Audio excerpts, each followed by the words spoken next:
We'll be moving now to a roundtable discussion, emerging issues in oncology, a multidisciplinary discussion of delivering and receiving cancer care in value-based healthcare models.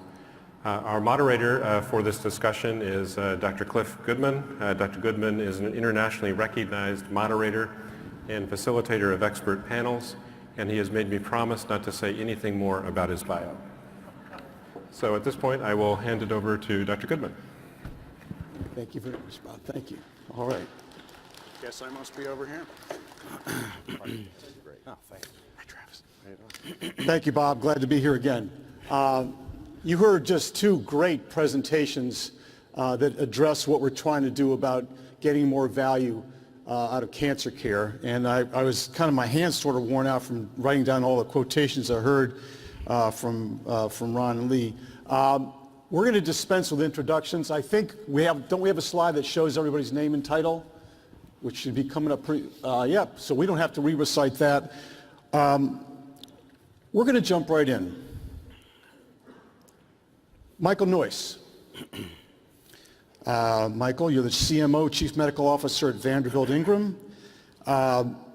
Before we get into any specifics about models per se, how satisfied are you that we're getting greater value out of oncology care today? Is there any direction to this at all? Are we getting more value or are we not getting more value, Michael? Well, thanks, Cliff, for asking the question, and thanks to my friends Lee and Ron for their presentations and their work on developing new models. We are making progress. Lee did not mention some of the important work he did where he paid doctors differently. He discounted that and said changing the model of payment might not be effective. And Ron's program, which is much more complicated, has really changed the way we take care of patients now. But I think the key to both of them, and the place where we haven't made as much progress as we could have, is in measurement. What Lee showed us with his only slide was that having a visual, having an understanding of the costs associated with care broken down by different categories of patients was really how we were going to identify best practices, move forward, and approach this. And it is inexcusable and incomprehensible that with the EMRs we have now, we can't get our arms around these data easily. So we're not going to know if we're accruing greater value without those data, correct? That's correct. Lee provided some early looks at some of those data, and I think he made his opinion clear about that. Daniel Mirda, you're the president of the Association of Northern California Oncologists. You're one of those people on the ground and so forth. Are we or are we not getting greater value out of our oncology care delivery today? Well, it's very clear that the demands on the community oncologists, the university oncologists, have just skyrocketed. We have availability of a lot of new agents, and they're increasing at a much more accelerated rate. I think that almost everyone who practices oncology now and takes care of patients sees that value is really what we want to be able to provide. I think there's a lot of controversy about that we haven't provided value up to now, and that really is kind of a challenge. But I think that there's a lot more realization that the landscape is much more complex with EHRs, which actually most oncologists practicing tend to feel this is interfering with the value we provide. And really now people are much more concerned about financial toxicity. Unfortunately, I think to Lee's point, that the tools that the average oncologist has to be able to understand cost for their patients is happening on the ground level. I have so many patients now that come back to me with they can't afford the drugs that they're currently taking. We cannot afford by the copay.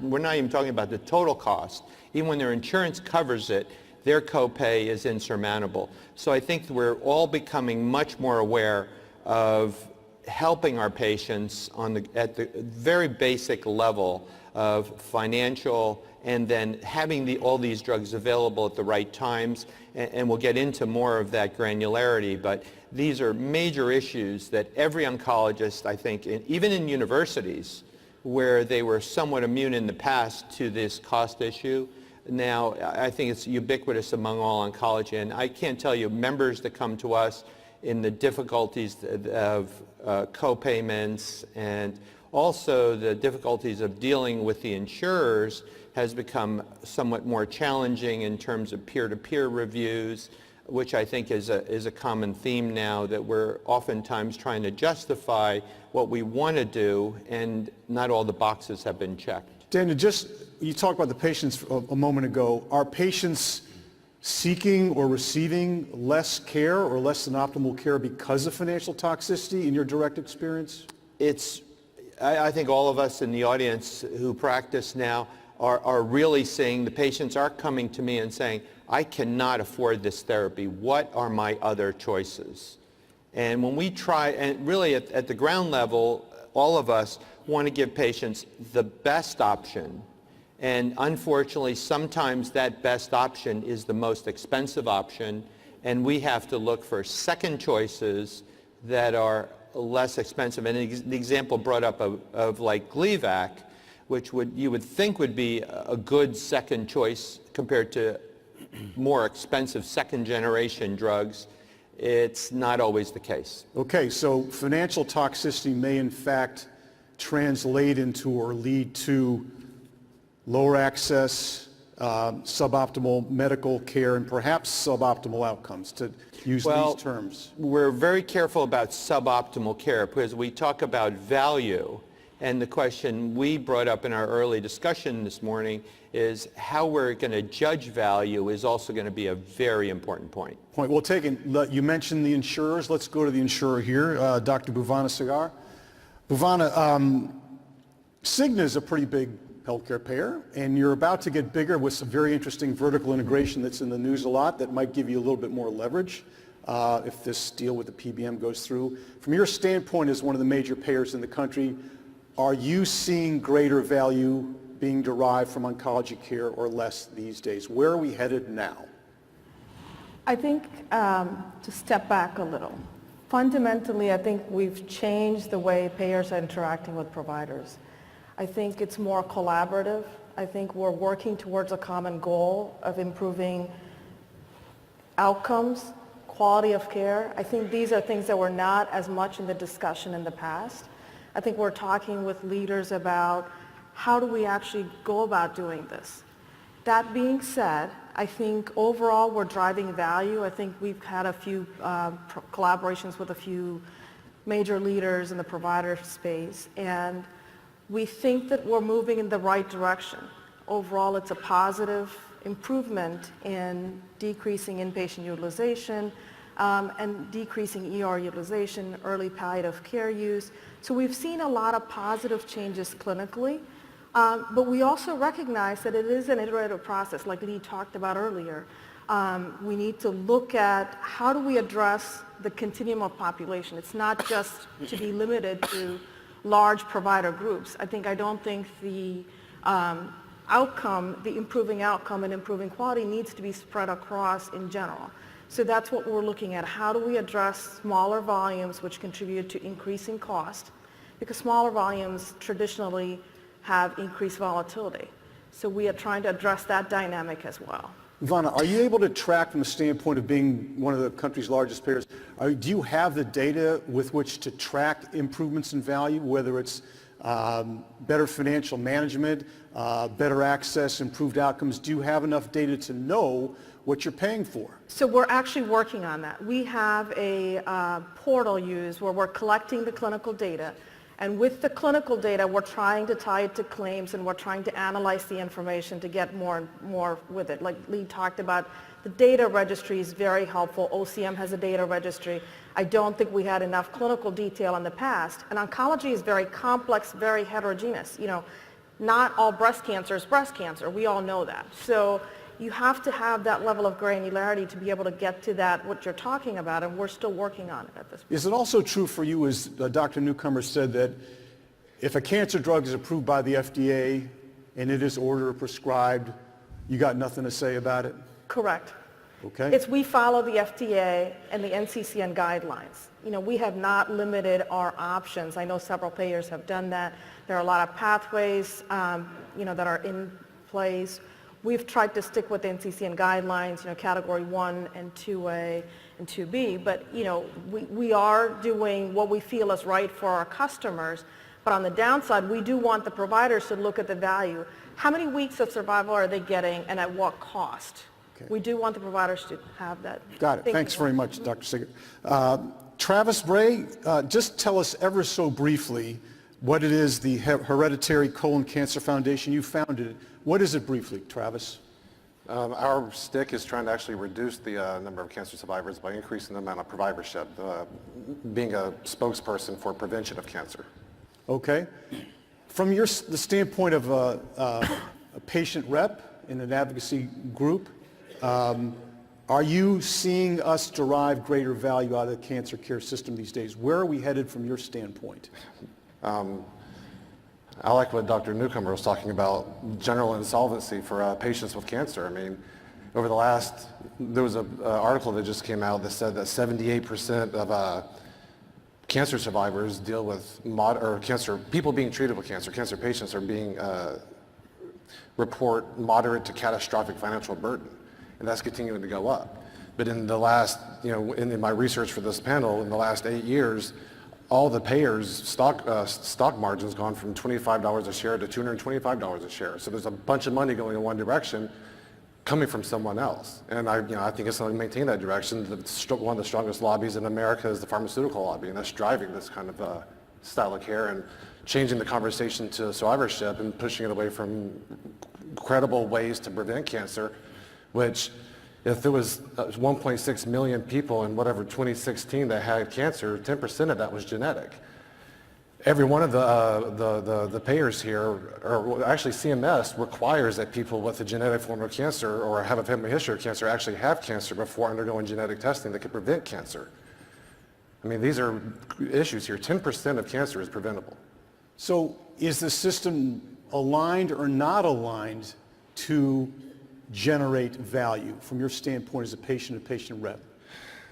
I think it's aligned to generate value. I just think it's aligned to generate value in the opposite direction of the values of the patients.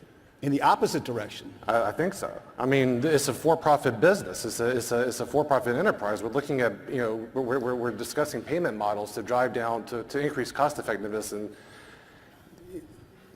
toxicity and financial burden, but you can unburden people by preventing it. You can unburden the NCCN guidelines that Dr. Sagar was talking about. There is good adherence to them. I'm on the NCCN guidelines for colorectal cancer screening and for genetic cancer screening. The guidelines, from my point of view, are being followed as they deal with drug prescriptions and chemotherapies, but there are great guidelines out there for prevention that are being ignored by payers. Got it.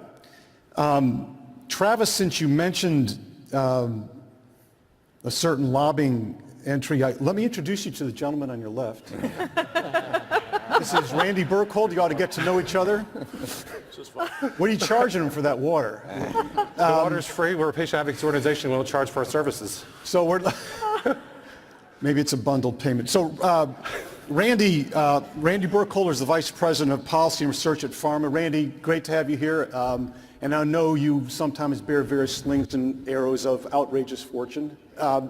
Randy, from the standpoint of what you just heard from the other panelists and the really good talk that Ron gave about the OCM and what it's intending to do and some of the things that Lee talked about insofar as the factors contributing to financial challenges, what means value to the pharma bio industry? A lot of your companies and your organizations tout that you're generating value for healthcare, including in oncology. So Randy, for the field of oncology in particular, how does the pharma bio industry demonstrate value? And are you helping to generate value in oncology? Sure. That's a broad question. But so I think what we mean by value is delivering better treatments that make life better for patients, that extend their lives, that reduce toxicity and side effects. We are fully behind that. We are fully committed to that. And, I think a lot of the conversation this morning has been under the frame of value, but it's really been focused on cost. And I think it's really important for us to step back and make sure that we are talking about both the quality and the cost side of the value equation, but most importantly that we are keeping the patient at the center of that. A lot of times the patient gets left at the margin. I think our mission is to bring value to patients first and to the system overall. I think when we have structures around value-based payment that are aligned around that, that's part of the solution for us. I think stepping back though, when you look at how we're doing from the standpoint of delivering better treatment for patients and better outcomes for patients, our system is delivering a lot of value right now. There are cancers where we can say, we're winning the war against this cancer. Now, the challenge of how do we pay for that is a challenge. That's the right challenge to have. I do think that's a solvable problem. I think organizing care and payment around value is part of it, but I think we have, that is the right problem to focus on. That's the right problem to address, is how do we make sure patients have access to those newer treatments that can actually extend and improve their lives. I won't speak to it now, but I think the issue of financial toxicity or financial hardship is an incredibly important issue. It's one that we care a lot about. It's one that we are committed to help solving. It's really important to step back and look at what are the real drivers of that financial hardship in order to understand how we go about solving them, and those come across the system, from the 20% of treatment, cancer treatment costs that are drugs, to the 80% that is things like hospitals and physicians as well, or even non-medical transportation costs, that sort of thing. Thanks. Travis, how satisfied are you with that so far? I'm not sure how to respond. I'm glad that the pharmaceutical companies are around. I'm glad that they're helping drive innovation in cancer treatment. I'm not sure about the winning the war on cancer. Cancer costs go up, cancer rates go up, more people have cancer, so I'm not sure how that's a win if the cancer continues to increase and the prices continue to increase. But the fact that cancer is around and people do need to be treated, I'm glad that there's someone. I was born just north of here. I joke that I wasn't born with a silver spoon in my mouth, but a piece of tinfoil over my head. There's a little bit of conspiracy theory down here in the South, and we always question big money. So, I actually, following on Dr. Newcomer's evangelical statement, I was raised with the idea that you cannot have two masters, that you cannot serve God and money both. And so it's kind of hard when there's gobs and gobs of money that can make money off of cancer, trying at the same time to be a spokesperson for the people with the cancer. There's competing interest there. And so I always question when the needs and the desires of the patients conflict with the interests and the priorities of the shareholders, who eventually wins. And we're having a cost-effectiveness discussion here, and I think cost analysis usually decides the outcome. Okay, well, we will come back to that, and I'm going to just give you an idea on this, Randy. Value, we're told, most people think that value is a function of quality or outcomes and cost. There's a financial component. We may come back to you to ask if you think you're helping to generate value that's a function of both. Back to Lee on this point. So I'm an unabashed capitalist. There's no question about that. And I don't begrudge a pharmaceutical firm a profit for a breakthrough medication. In fact, they should have it. They've come out with a product that has true value, and they deserve to make a profit margin from that. I'm all for that. And as I hear the conversation, we're a little balanced the other way, and I want to recenter us here. What I'm asking for, though, as a capitalist, is a free market. That when the second, the third, the fourth products come out, that they compete with one another. And today, for well-intended reasons, we have eliminated that free market by having the mandate. You can't say, well, let's have a bake-off here and see who can give us that high-value medication for the lowest price. That's good old-fashioned market force at work, and it will benefit patients.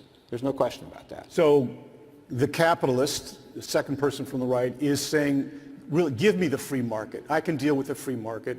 Right. And there are a few constraints on the current market that don't enable optimal, don't help generate optimal value. And I don't have the right to say to pharma, you're acting irrationally. That's the system we gave them. Yeah. So we should expect that they will use the incentives in that system. Let's change the system. Excellent. That So system Ron, is one in which there is competition. I just need to question that, push back on that a little bit, Lee, that I heard you reference prior authorization. There are tools, there are big payers and getting bigger out there, and they are tough negotiators, and you do have tools at your disposal within some basic guidelines for patient protection to access to make sure that payers aren't serving their shareholders in ways that are inappropriate for patients in terms of how they structure cost share. And we need those basic protections there, but you have strong clinical pathways that your own data is showing do very effectively drive down costs. You have utilization management tools that, from what I hear from oncologists, are a real burden. Those are negotiating tools as well, and when you look at the inflation rate on something like average sales price overall, those tools are not entirely ineffective. So there is a market there. Is that market different in cancer because patients respond to one treatment, then they become resistant and they need another treatment in the same class? Yes, it's different, but there is a market there. So I think we'd have to disagree on that. okay, well, you're not done disagreeing yet until a little bit after 10 o'clock. Ron, you're all about trying to create value through OCM. And there is a financial component. There is a pharmaceutical component. You talked about the whole thing with novel therapies and the adjustment and so forth. To what extent do you think OCM and some of the other things perhaps that in which CMMI is involved are going to have a practical opportunity to squeeze greater value out of the system? We heard a lot about the lack of value or shortcomings. What can we help achieve? And you may want to comment on the pharmaceutical bios part of this as well. Yeah, no, and I think that to Lee's point, you need to have a free market, so you need to have access. You have or do not, what? You need to have a free market, I'm sorry, okay. so that you have access to these multiple drugs.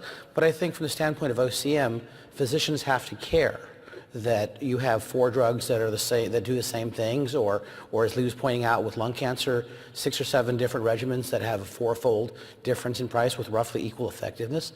Physicians have to care about that. And in the past, in the fee-for-service with ASP plus 6, I think we all appreciate that for a physician prescribing more expensive drug is financially beneficial. I think what OCM does is it turns that incentive on its head. It says, look for value in take good care of your patients, and there's nothing in OCM, there's nothing in anything I've said that says don't take good care of your patients. Take good care of your patients, but look for value. Look for when you can accomplish the same goal at a higher value, and value is outcome over cost. So value is not just outcome, it's outcome over cost. And as Lee said, if you have a breakthrough drug and you charge a lot for it, okay, maybe I understand that. If you have a Me Too drug that has 1% or 2% less toxicity, and you double the price, well, maybe that's not a value. So Ron, you're telling your providers, your clinics and so forth, you're asking them to seek value, but you can't really tell them not to use a drug or to use a certain drug, correct? So the prime directive at CMS is we don't tell physicians how to practice medicine. You decide as a physician what's best for your patient. What I would tell you is that having the component of value be at the level of the physician and the patient, and that unique dyad, which is different for every patient, versus someone telling you, 3 time zones away, you can use this drug and you can't, is a better place. So I always think that OCM is a better place. We're going to a better place than where we've been. So you think the OCM model will provide some direct or indirect leverage that will gain greater value out of these therapies? Well, I know... You can't dictate the therapies, obviously, but...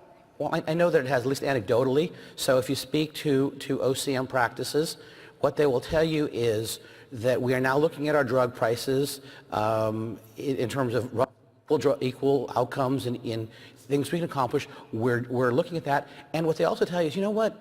The pharmaceutical reps used to come in and buy us lunch, and now they come in and tell us why their drug has a higher value than their competitor. So OCM has driven value because it's asking physicians to take good care of their patients, but to look at the cost of taking good care of their patients. Got it. Excellent point. Thank you. Daniel, back to you in the community. What do you have? This is such an important topic that I can't tell you for the community oncologist. As you know, there's about 200 practices that are OCM. That's 4,500 practices in the U.S. So there is such a small component right now, but I think it's an important, manageable number. But what I would like to challenge both the insurers, payers, Medicare, how is that information going to be used to coach and improve the rest of the oncology? Because the majority of oncology is not participating in OCM. However, my own practice, we have navigators. We have financial toxicity Are consultants. you one of these, by the way? No. But you're But still we doing have something. all the components of what people mentioned, but we're not actually looking at it as an OCM. We do it because our patients need it. And a lot of practices have these resources already, but I think that the OCM is an outstanding way of organizing it and having feedback. I don't have any feedback except that the patients are happier. And so, I totally agree that I think that for the practices in the community, we need to have the oncologist deciding on the therapies. We need to, but we are not business people, even though we try to be. I think most doctors have to admit we're really not good business people. We don't know the cost factors. We're not directly involved in that, which I think is important to know. But Daniel, let me stop you there. You're spouting the right verbiage about running a better practice, more efficient, getting more value. Though you are not one of the OCM models, you're acting a lot like one, so maybe you're kind of absorbing and diffusing some best practices. But it sounds to me like you just said, our providers want to do the right thing, but they're not business people. They kind of don't understand the market. We don't have all the data. How can you expect the providers in a clinic like yours to make better decisions in the absence of those data? And that's what I was getting to. I think that really doctors have to be able to take care of their patients on a one-to-one basis. We have to incorporate care planning, which I think people are doing, and I think that's a great attribute of OCM. And I think the patients really appreciate understanding what's going on. But it's very clear, not every patient can handle their prognosis walking in the door when they've heard the word cancer. So I hear a lot of inability to make well-founded decisions because they don't have the data, I don't have the expertise. This does not sound like an optimal operating system. We need it, but I think that the idea the physician can take care of the patient. We need an administration above that, like an OCM environment, that helps the physician provide the best value. Okay, let's figure. Really we need to important. figure out what that looks like and how to implement it. Michael, on this point, you buying that? No. No? Not Thought you were exactly. going to say yes. I think we need data back to the physician in a global sense, not in an individual sense.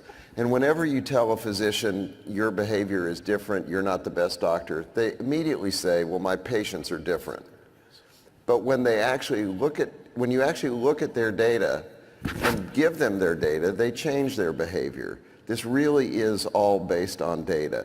Every nurse, every doctor in this room has a primary interest in taking better care of their patients. There's been a lot of maligning of pharma and pharma costs and doctors' motivations for prescribing expensive drugs. One of the most important papers of the last 5 years, I'm retiring this year too, and I used to think when I was retiring I would just tell everybody all the bad things I was thinking about them all these years. But Lee published this wonderful paper where he paid doctors a lump sum for managing patients in the Journal of Oncology Practice in 2011, 2013. Mm-hmm. And what he found was when doctors didn't make money from drugs anymore, the drug expense went up. Mm-hmm. We're embarrassed at the drug expenses. When you show us what they are and you show us that ours are higher, they'll come down. It is, I'm telling you, the Hawthorne effect is real. So the feedback makes sense. That does have an impact. Daniel, you're still looking a little frustrated about that. We're trying to give you more data to make better decisions. And that's exactly what doctors want. I mean, all of us have trained. We take a test, we get a grade, we adjust.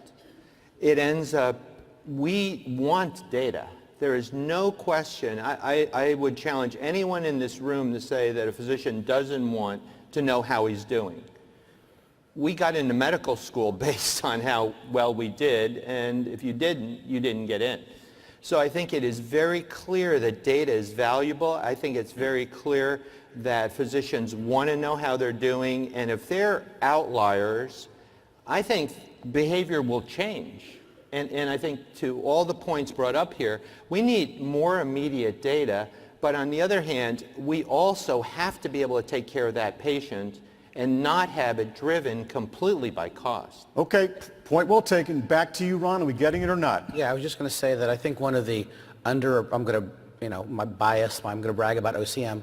I think one of the underappreciated parts of OCM is that every quarter practices get a 40-page feedback report. Maybe it's 40, maybe it's more. So basically there are 3 columns for those of you who are not OCM practices. There's your practice, there are other OCM practices, and then there's like the non-OCM cancer world out there. So every quarter, basically every bit of data that CMS can put together, inpatient utilization, ER utilization, radiology, laboratory, outpatients, other physicians, expensive drugs, use based on diagnosis. You compare yourself to you, to other OCM practices, and to the non-OCM world. So I think that a big part of what OCM does, and again, underappreciated, is that every quarter you see how you're doing, so you are getting that data.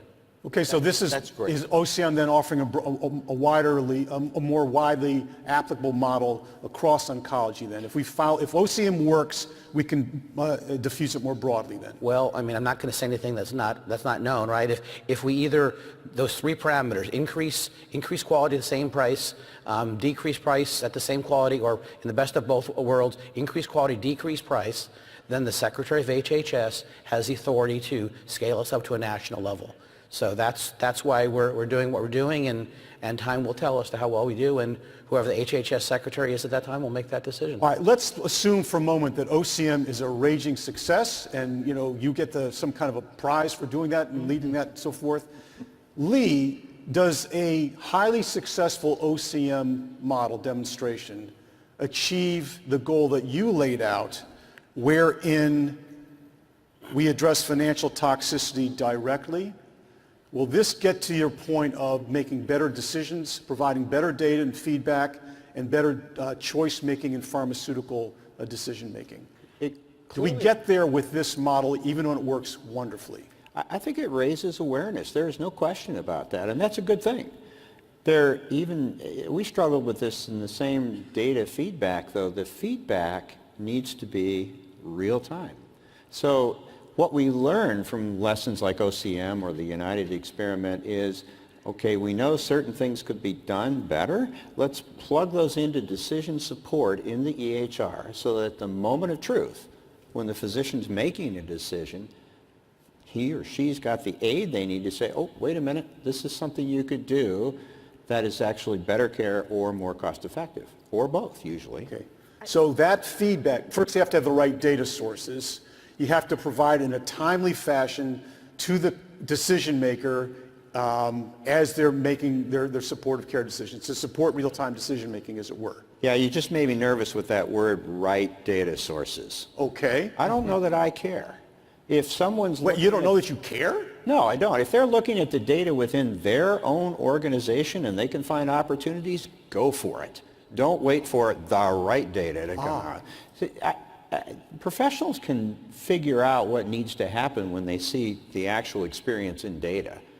If they're paying attention, if they're committed, they can clearly find the opportunities. They're there. And I'm a little worried with terms like that we're suddenly going to be out there accrediting, approving, getting gold stamps of approval, making sure that they've got millions of patients. We don't need to wait. We can do it now. So real-time data doesn't have to be the ideal data then? And decision support is based on data, but decision support is a tool in an EHR, right? And that's not, you don't need real-time data to make that happen at the immediate point. It informs what you build in decision support. Very practical point. Thank you. Bhuvana, does this get you what you need to make your decisions as a major payer in oncology? Yes, and I agree with what Lee said. We talked about the Zometa versus Xgeva data. Data is already out there. Everybody knows that information. So why can't we make use of it? Every 3 months Zometa versus, or zoledronic acid versus monthly denosumab. Clinically, therapeutically neutral. What is the big, why can't we use that information that's already out there in the public domain? Research have already published that data. It's in a reputable journal. We should be able to look at it and take advantage of that information. How would you, it says here, National Medical Director at Cigna, how would she use those data? So that's a great question. And I have the same challenge that Ron has. It's like, Providers don't like payers to come in and tell them how to practice medicine. And we want to give the providers the freedom to be able to practice medicine and pick the therapies. But we're hoping that with the information that's out there, that they're able to pick. And one other thing that we're looking at is NCCN is releasing categories of preference, and we're taking a look at it and see, can we incorporate it into our decision support? Not that we're going to deny care that's in other preferred, but at least use what's recommended by NCCN. As a starter. As a starter. Okay, but sorry to interrupt. Yes. If you have, I bet Cigna finds data of the type that Lee showed. I think I saw 5 chemotherapies for the same indication. The hospital stays were about the same, the effectiveness is about the same, and then the prices there was a big threefold difference. Yes. Can Cigna make use of those differences? Definitely. I don't see any reason why we cannot use that data. Okay, so how do you use those data without dictating medical practice? That's a great question. Well, we're asking it of you. They're just between the two of us. Like, what's the answer? Yeah, we are going to try to stratify the regimens to see preferred versus other preferred. But beyond that, I don't know at this point we feel comfortable denying care based on just the cost of the regimen. I think we'd like to incentivize physicians appropriately to choose the right therapy. But patients have to have that information too. I don't think it should be done in isolation. Give the data to the patient as well. Yes. Point well taken. So Randy has to say something on behalf of a certain industry, then back here. Randy. So, part of our commitment to better value in cancer care is exactly that, getting the right information into the hands of clinicians and patients at the point of decision making. I would take a little issue with Lee that the data source doesn't matter as someone representing a sector of companies who are regulated by the Food and Drug Administration, that you do need to make sure there's a certain level of rigor to the data, whether it's from a clinical trial or from real world experience, to know that it is adequate for the decisions that you are making. So there needs to be some assurance there that you're giving doctors and patients well-grounded data. I think one of the basic things we can do is put better tools for that decision support into the hands of patients and clinicians so that they can act on best available evidence to make the decision that's right for that individual patient. That's why we supported a paper that was in Health Affairs this week by Joel Badoshi in Cancer Care, calling for better tools and outlining some of the steps that could be taken to put better tools in the hands of patients and doctors so they can get to better individualized value-based cancer care. Fine. Randy, would those tools also include comparative price information and outcomes information for those drugs? They should include cost, total cost and cost that is relevant to the patient cost sharing. There's no reason a patient can't know at the time that they need to know what their expected out-of-pocket cost is. So that could be part of a good tool then? Absolutely. Including comparative price or cost information with your stuff? Sure. Okay, so pharmaceutical industry just said they'd like to do that. Thank you very much. Daniel, on this point, then back to Lee. Briefly. And really this speaks more to this whole issue that is becoming much more important is comparative effectiveness. Okay, what about it? Critical now for physicians to better understand this cost and effectiveness process. And I think that really practices, there's no physician, I think, that doesn't want to give their patients the best care. I think that now physicians have to have some assistance from their administration within their practice to be able to understand this. The community practices are quickly dying, and there is a consolidation because of these issues. And unfortunately, I think that has a very bad unintended consequence of increasing the cost of care with consolidation. There are states that do not have a single private practice left. And that is not necessarily a good thing. That would certainly diminish access? Well, it's not so much diminishing access, is that people are moving into larger systems, and if they haven't moved yet, they're thinking about moving in larger systems because the administration of the demands currently are technically punitive. I like that some of the terms here are shared risk or gain sharing. Well, really, what I think most of the private practices are seeing is not gain, is loss. Net loss. And I think we're looking at risk sharing and not necessarily gain sharing. I hope that there's a gain in here of value, but I think concern is much more is that there's a loss. Got it. Lee, did you have that rejoinder quite ready? Well, I think you just heard my concern about the right databases. Okay. Because we had words like FDA level of data, et cetera. The fact of the matter is that as clinicians, we make decisions every day on data that's just good enough. You know, we order an SMA 20, it's got a 5% probability of being wrong. Yeah. Right? We still do it. Yeah. And real world data is never going to be perfect. So there is a gap between what the FDA demands for registration and what we're going to show in prior authorization data sets. Fully agree with that. But directionally, it's very helpful. You notice I didn't pick on the other 4 regimens. I only picked on one that was grossly out of line. And there's no reason that that regimen should be used anymore based on data like that. That's good enough data. Right. And that's why I made that point about let's be careful about which data sets. They should be asked to explain their methods so it's transparent and readily available, all for that. And there will be disagreements about methods, that's okay, but get it out there. Don't kill it with regulations and make it so perfect that it never sees the light of day. So, Ron, you're with an organization that has various regulations and so forth.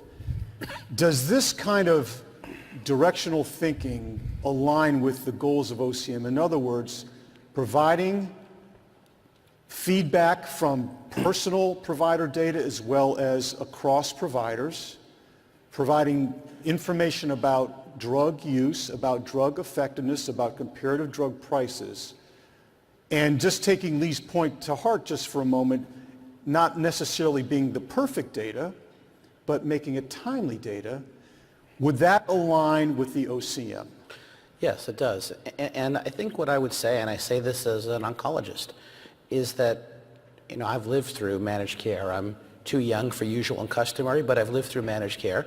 And I think that going to a place where, whether it's the government or commercial insurer says, we're not going to tell you how to take care of your patient. Here's a fair price, underscore word fair, price to take care of the patient, and you as an oncologist, because every patient is unique and different, has different circumstances, you figure out what works best for that patient. I'm going to just, a really quick story. Sometimes God works in mysterious ways.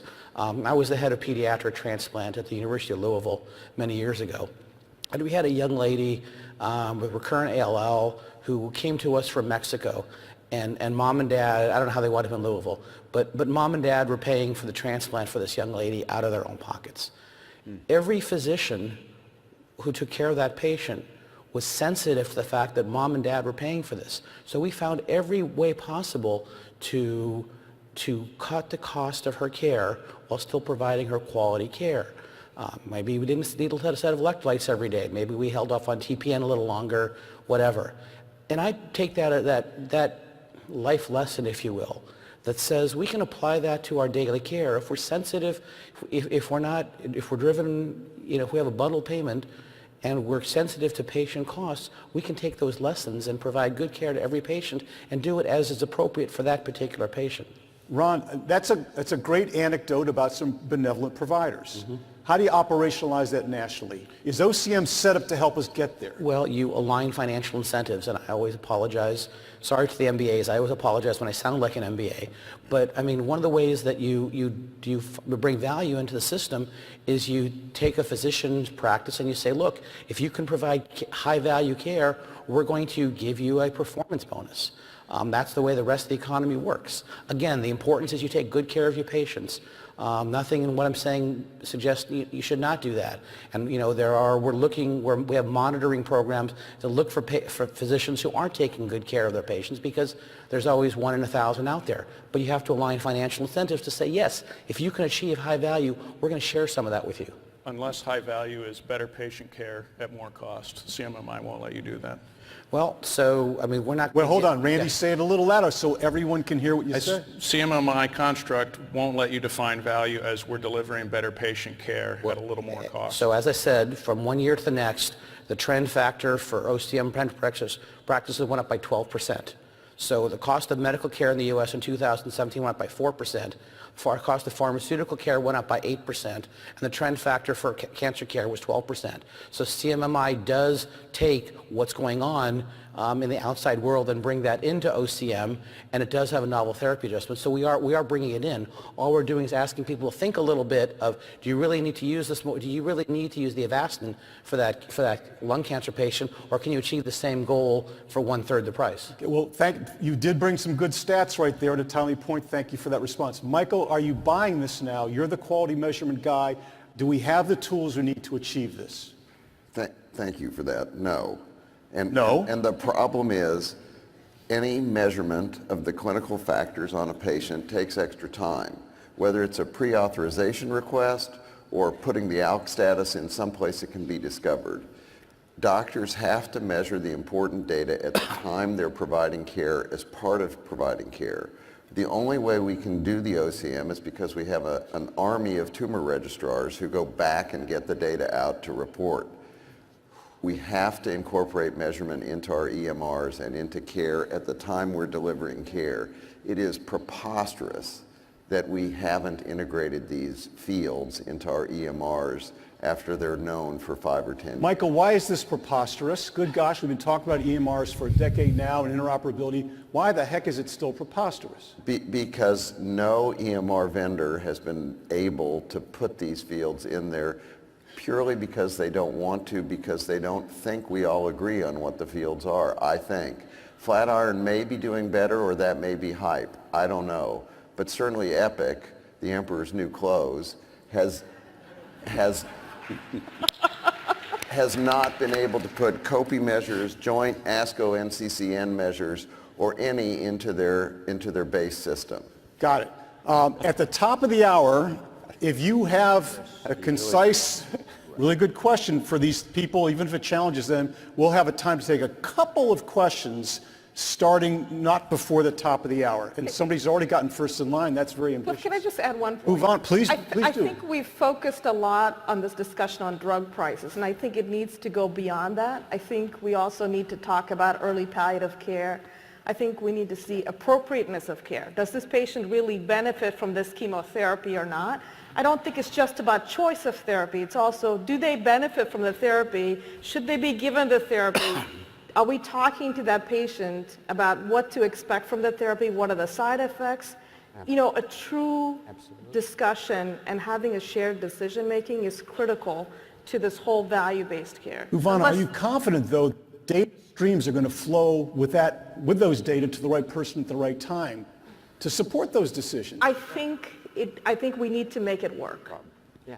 We Help have us. to make it work. All right, help us. We need to make it work. How would you say we need to make it work? I think that, there's enough clinical trial data, and we just talked about where do we get the data points from, and I think at this point we have enough clinical trial information. A lot of times in real world, the patients are a lot sicker than what we have for clinical trial enrollment. Yeah. So are those patients really benefiting from therapies? We don't Would they know. benefit more from best supportive care? We have a lot of published papers on this.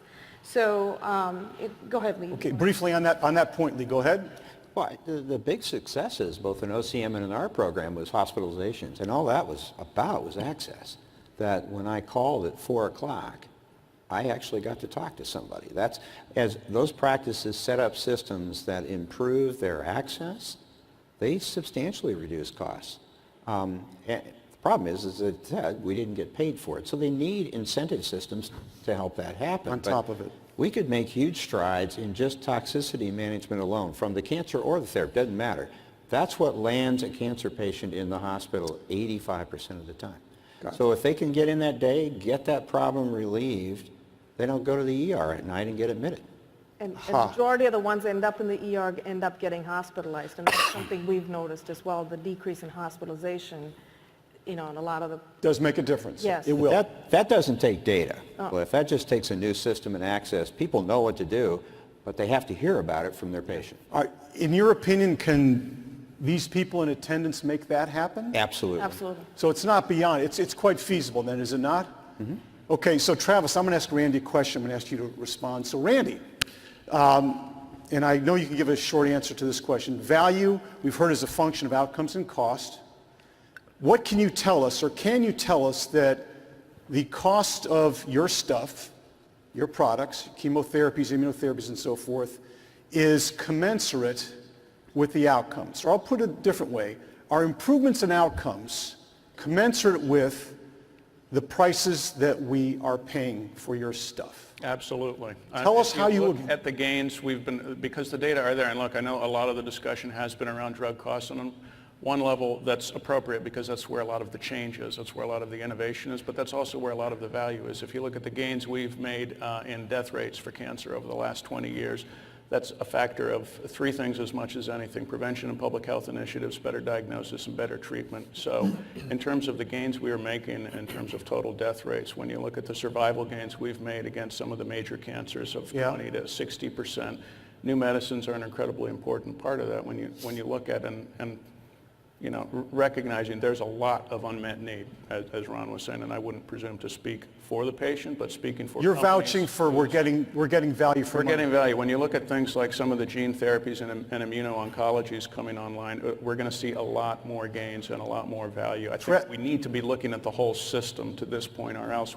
if we're focusing the entire discussion on where most of the innovation is happening, we'll just risk end up killing the innovation. Travis, how do you feel about all this now?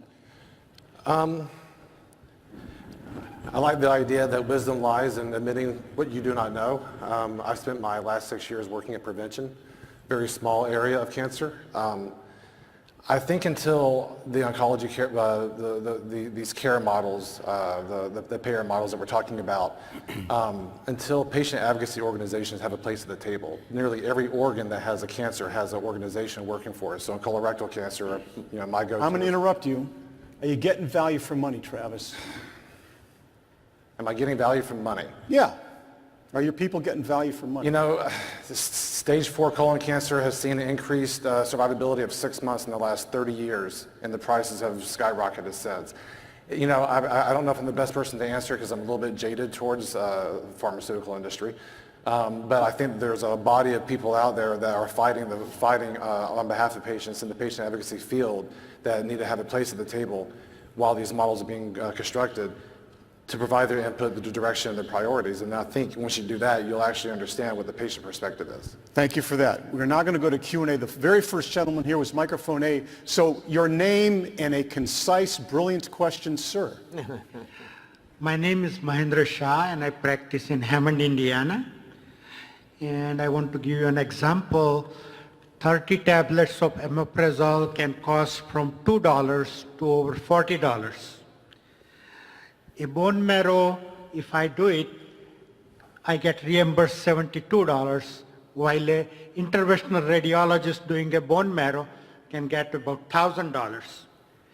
340B pricing also is affecting the practice of private practitioners disproportionately. And the other thing I want to bring up is import of chemotherapy drugs from Canada, where they are much cheaper, and the quality assurance is also very good. I think there are a lot of things which are not being done to bring the cost down, and it is not done in the right way either. Okay, thank you. So there are several lost opportunities here. Yes. Thank you very much for your point. Thank you. Let's go to Mike. I think Mike 4 was up right after him. Name and question, please. Hi, my name is Sammy Punjabi. Thank you for the discussion.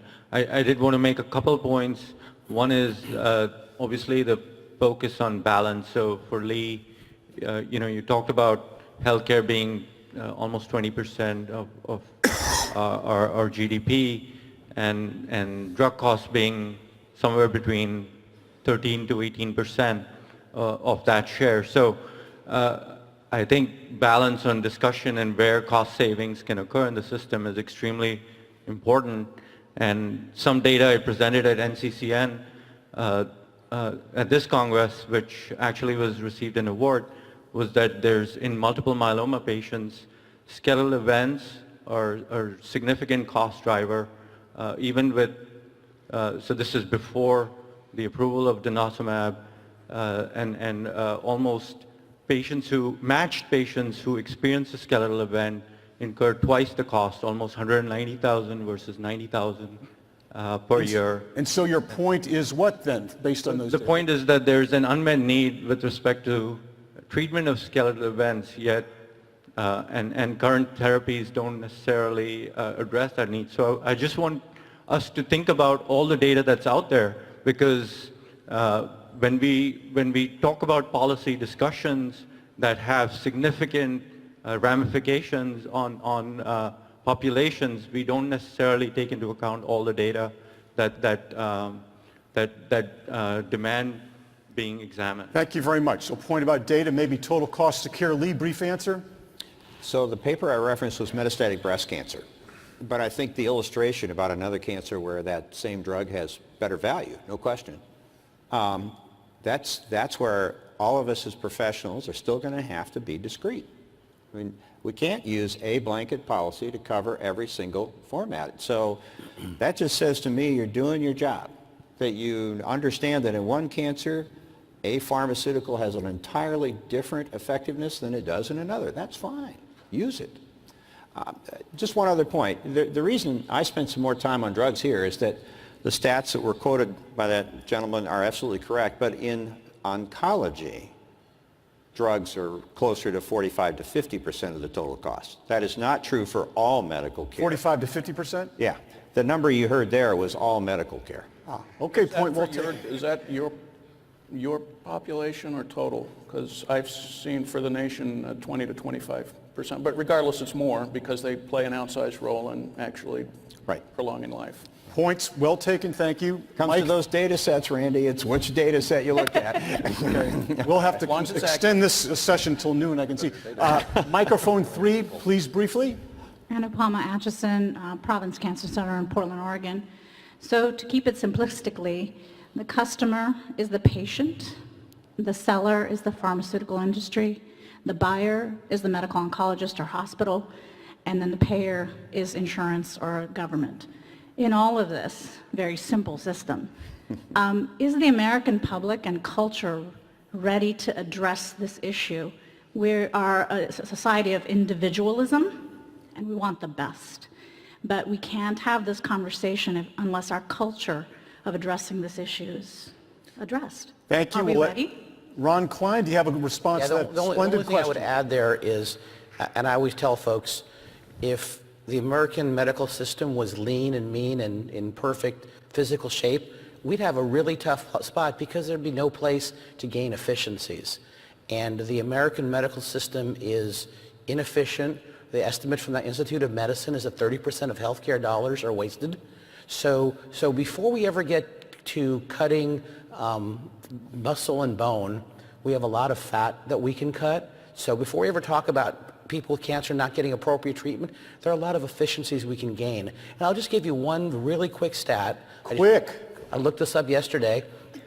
In Germany, so not a poor country, people aren't dying in the streets, they spend about half per person of what we spend in the United States in healthcare. Norway is the same, France is the same.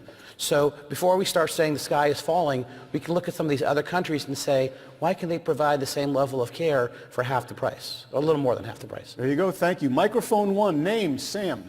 Can I add something really, really quick to that? I think on one way we're ready, but we need to be ready in a way that reflects what our values are and what our system is. And we just heard from Lee why making a single judgment about what's worth it and not isn't going to be clinically appropriate, and especially isn't going to work in the U.S. But I do think if we structure the overall incentives properly and we equip patients and doctors with information to make good decisions, then we should be ready for that. In terms of fat, I hope we get back to the issue of consolidation and what's driving it, because when we're spending, that's not preference sensitive. When we're just spending twice as much in a hospital for equivalent care that could be delivered in a community, but instead we're undermining community health care, that doesn't make any sense when we're trying to move to value. Thank you. I do think we can aspire to the health outcomes achieved in a few of those countries, by the way, for less price. Microphone 1.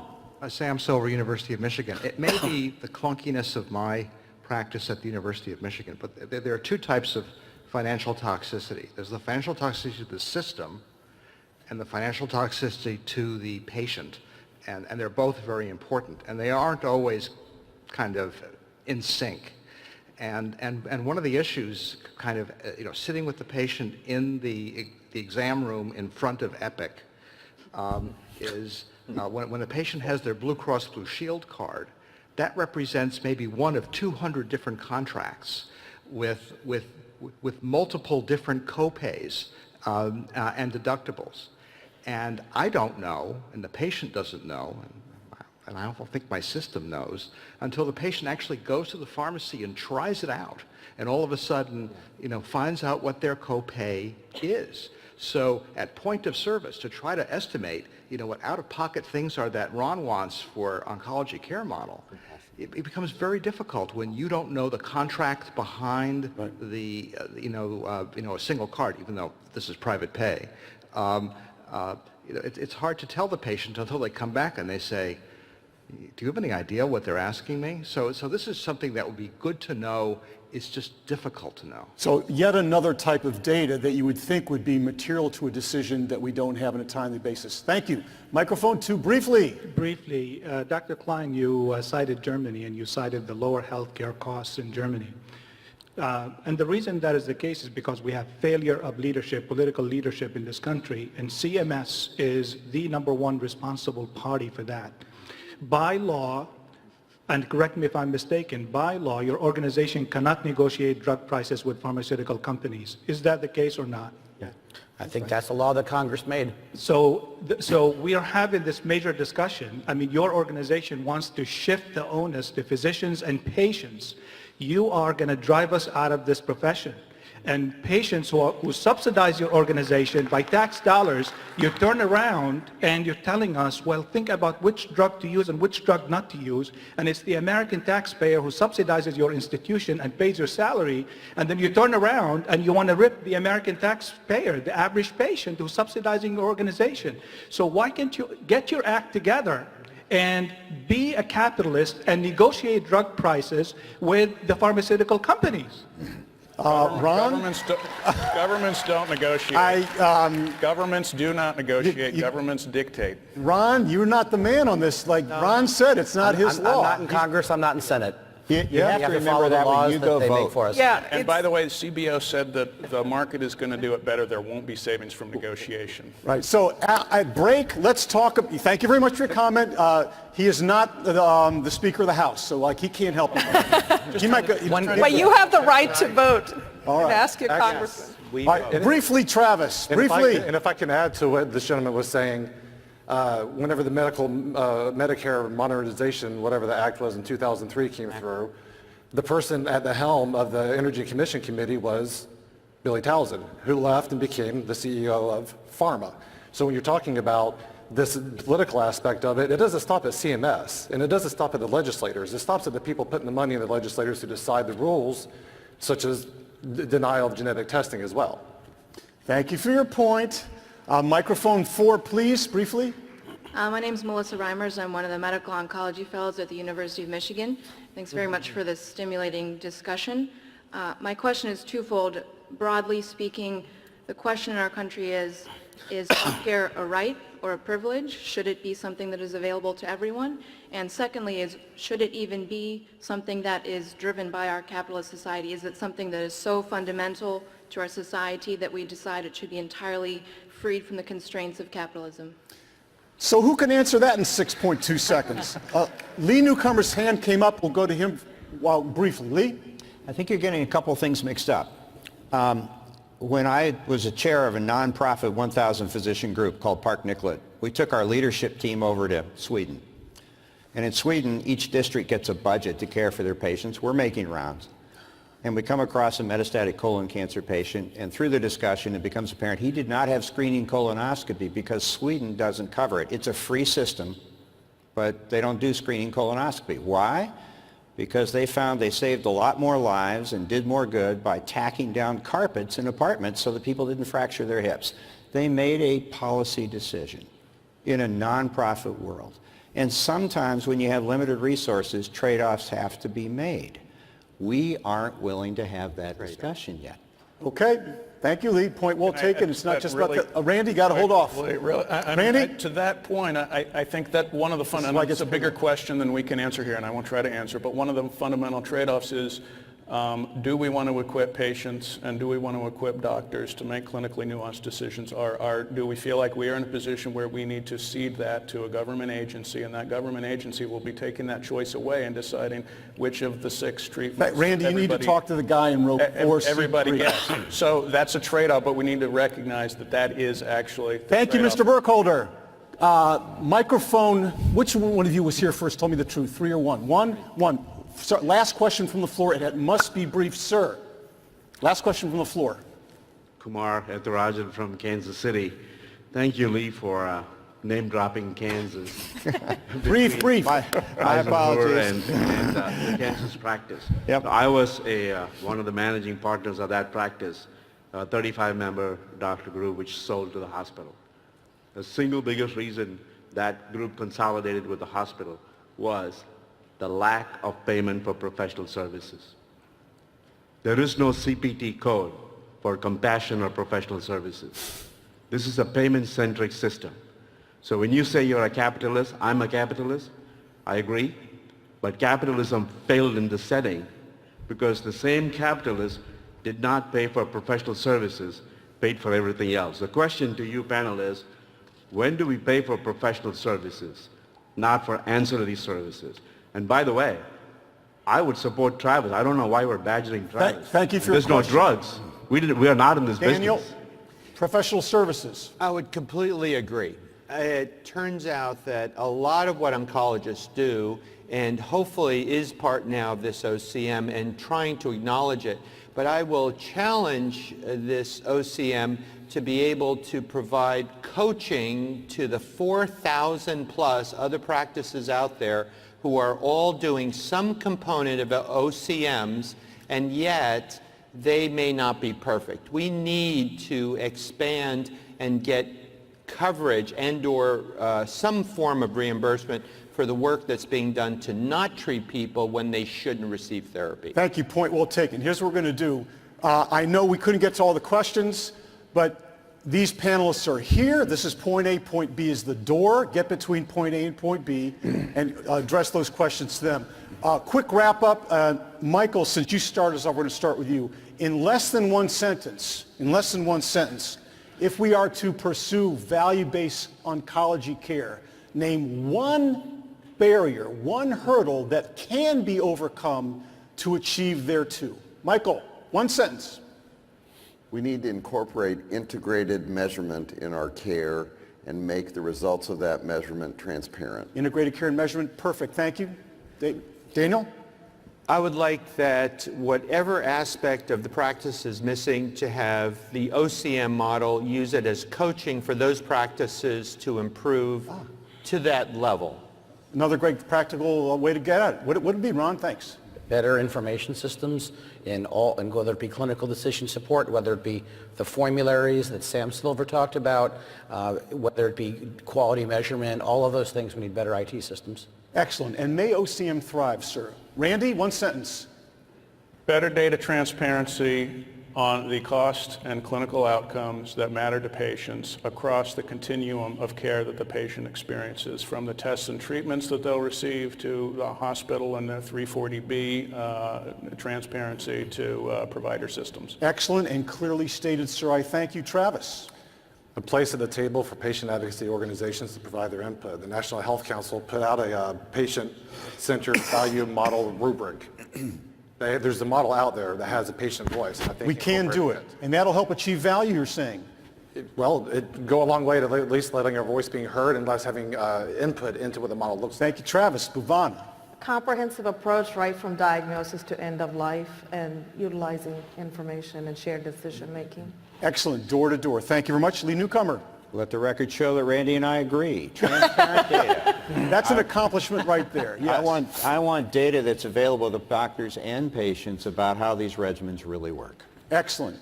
So look here, Travis Bray, Randy Burkholder, Ron Kline, Daniel Mirda, Michael Neuss, Lee Newcomer, Bhuvana Sagar. This has been a great session. I wish we had another hour. Please join me in thanking our wonderful panel. Thank you so much.